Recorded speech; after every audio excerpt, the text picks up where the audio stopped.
Hello students, this is Rani ma'am from unique classes and welcome to all my students. आज का जो session है that is of adverb. Adverb में बहुत ज़्यादा कॉन्सेप्ट्स तो नहीं है, बट एडवर्ब थोड़ा सा वर्ड बेस्ड आता है।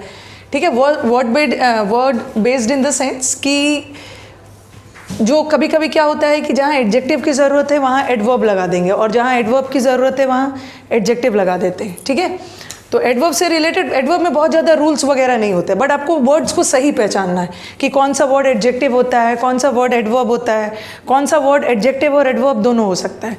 जैसे मैंने आपका एक वर्ड लिया है हाई और हाईली। ये जो हाई वर्ड है ये एडवर्ब का भी काम कर जाएगा, ये एडजेक्टिव का भी काम करेगा। जैसे लिखा मैंने, कुछ भी लिखा, इन अ हाई पोजिशन या हाई ऑल्टीट्यूड, हाई पोजिशन। ये पोजिशन क्या है हमारा? Position is noun, position is स्थान, पोजीशन हमारा नाउन है। कैसा पोजीशन? High position. तो high is an adjective. Okay, यहाँ पे हाई एडजेक्टिव का काम कर रहा है। और फिर मैंने लिखा द बर्ड्स फ्ल्यू हाई। देखो यहाँ भी हाई है और वहाँ भी मैंने हाई लिखा था। He is in a high position, sentence बनाया मैंने, he is in a high position. ये जो अ लगा है, अ किसके लिए लगा है? पोजीशन के लिए। और ये आर्टिकल है, आर्टिकल किसके लिए लगता है? नाउन के लिए। तो पोजीशन इज नाउन। कैसा पोजीशन? High position. नाउन को डिस्क्राइब करने वाले words are adjectives. Now come to this word, the birds flew high. यहाँ पे जो हाई वर्ड है, इट्स नॉट डिस्क्राइबिंग बर्ड्स। ये बर्ड्स की विशेषता नहीं बता रहा है। ये किसकी विशेषता बता रहा है? फ्ल्यू की। फ्ल्यू क्या है? फ्लो का पास्ट टेंस इज फ्ल्यू, और ये जो फ्ल्यू है ये हमारा वर्ब है, और वर्ब को डिस्क्राइब करने वाले वर्ड्स एडवर्ब। ठीक है, तो यहाँ का हाई एडवर्ब चला गया और यहाँ का हाई एडजेक्टिव चला गया। लेकिन सिंस अभी हम क्या पढ़ रहे हैं? एडवर्ब पढ़ रहे हैं, तो मैं यहाँ हाई को यूज़ करूँगी। I will use high as an adverb. ठीक है, एडवर्ब के रूप में यूज़ करूँगी। हाई भी एडवर्ब होता है, वैसे हाई एडजेक्टिव भी होता है, और हाईली भी एडवर्ब होता है। ठीक है, हाई भी एडवर्ब है, हाईली भी एडवर्ब है। Both of them are adverbs, but दोनों का मीनिंग बिल्कुल अलग है। ठीक है, ये हाई का मतलब होता है ना ग्रेट हाइट। ये हाई का मतलब होता है हाइट, कोई भी चीज़ हाइट पे। To an elevated position, elevated position मतलब ऊंचा पोजिशन में। तो हाई किस सेंस में है? हाइट के सेंस में। ठीक है, and what is this highly? This highly एक अलग ही वर्ड है, इसका मीनिंग बिल्कुल अलग है। हाईली, जैसे दिस इज हाईली अप्रिशिएबल, इन्हें हाईली अप्रिशिएट किया गया। हाईली अप्रिशिएट किया गया मतलब ऐसा नहीं है कि हाइट पे अप्रिशिएट किया। हाईली मतलब बहुत ज़्यादा, बड़े पैमाने पर, टू अ ग्रेट एक्सटेंट। ठीक है, ये हाईली का मतलब हो गया ग्रेटली, एक्सट्रीमली।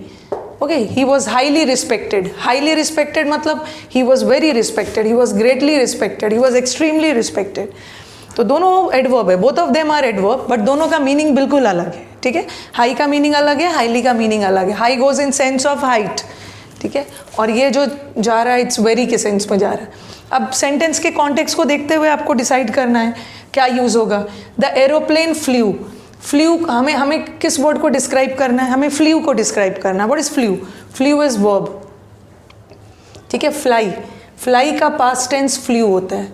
फ्ल्यू हमारा वर्ब है, और वर्ब को डिस्क्राइब करने वाले वर्ड्स क्या होते हैं? The words describing verbs are adverb. ठीक है, दोनों एडवर्ब है। एडवर्ब तो दोनों है, हाई भी एडवर्ब है और हाईली भी एडवर्ब है। अब मीनिंग देखो, एरोप्लेन, एरोप्लेन स्काई में क्या था? बहुत हाई ऑल्टीट्यूड पे था। हाई था मतलब ग्रेट हाइट पे था। इसकी हाइट, इसकी ऊंचाई जा जाती, तो हाई जो जा रहा है ना, ये ऊंचाई के सेंस में। ठीक है, ऊंचाई, हाइट के सेंस में, ऊंचाई के सेंस में। तो यहाँ एरोप्लेन स्काई में बहुत ऊंचाई पे था। आंसर क्या हो जाएगा? हाई। हाईली नहीं। हिज रिमार्क्स, उसके जो कमेंट्स थे बहुत ऑब्जेक्शनेबल थे। ठीक है, उसके कमेंट्स थे बहुत ऑब्जेक्शनेबल थे। तो हिज रिमार्क्स वर हाई और हाईली ऑब्जेक्शनेबल। हाइट के सेंस में तो ऑब्जेक्शनेबल नहीं था ना, उसके रिमार्क्स जो थे बहुत ऑब्जेक्शनेबल थे, means it was very objectionable, it was extremely objectionable.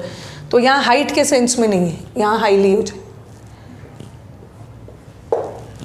He was the most high या हाईली पेड मेंबर, वो सबसे हाई पेड या हाईली पेड मेंबर में से एक था। अगेन यहाँ पे उसे बहुत ज़्यादा पेमेंट मिल रही थी, उसका पे बहुत ज़्यादा था।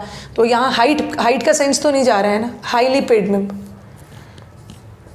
ओके, हिज डेस्क, उसका जो टेबल था, उसका जो डेस्क था, it was piled with papers, पूरे पेपर से भरे हुए थे, ठीक है। तो उसका जो डेस्क था, उसके डेस्क पे, उसके टेबल पे बहुत सारे कागज़ थे, कागज़ थे।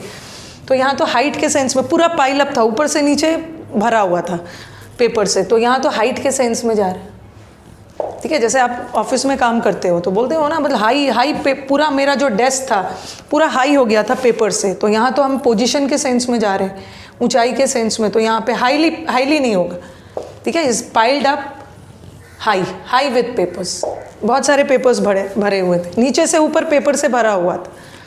ये तो हाई और हाईली हो गया, बस याद रखना ये ऊंचाई के सेंस में और ये वेरी ग्रेटली के सेंस में। Then you have the next word, यहाँ भी कंफ्यूजन क्रिएट करेगा, both of them are adverb.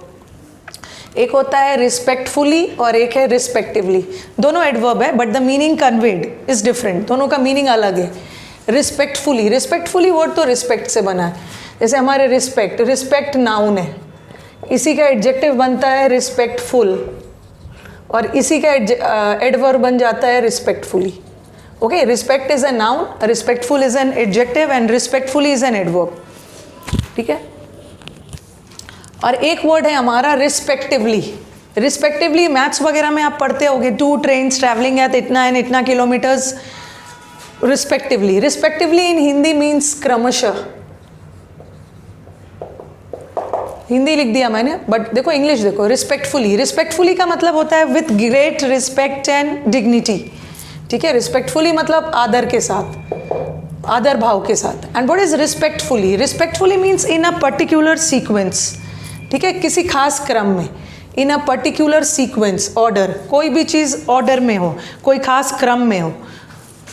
देखो sentence, when the guest arrive, जब गेस्ट अराइव किए तो ऑडियंस खड़े हो गए, तो audience did not stand up in a particular sequence but they stood up respectfully, सब आदर भाव से गेस्ट के सम्मान में आदर भाव से खड़े हो गए। तो when the guest arrive the audience stood up respectfully, ठीक है, आदर भाव से, क्रमशः के सेंस में नहीं जा रहा, it's not in a particular order. Next, Ram and Mohan, ages 4 and 6 respectively और respectfully are good at playing.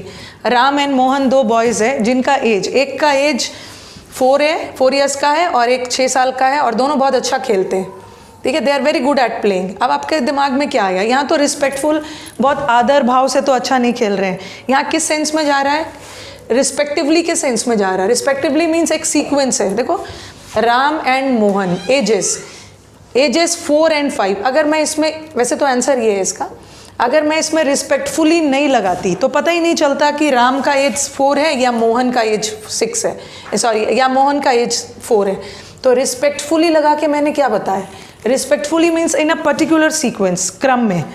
तो क्रम में नाम किसका पहले है, क्रम में नाम पहले राम का है, means the age of Ram is 4 and second is Mohan का एज इज 6, तो हियर गोज रिस्पेक्टिवली, ठीक है। Respectively means in a particular order, in order Ram has been mention first, तो Ram is 4 years of age and Mohan is 6 years of age. So this is the difference between respectfully and respectively. Okay, this type of general you have in the adverbs and all. ठीक है, तो ये तो हमारा difference था high और highly और respectively and respectfully में, ठीक है। तो चलो आज सेशन को एंड करते हैं, फिर हम मिलेंगे और भी कुछ एडवर्ब्स के साथ मिलेंगे। चलो, थैंक यू।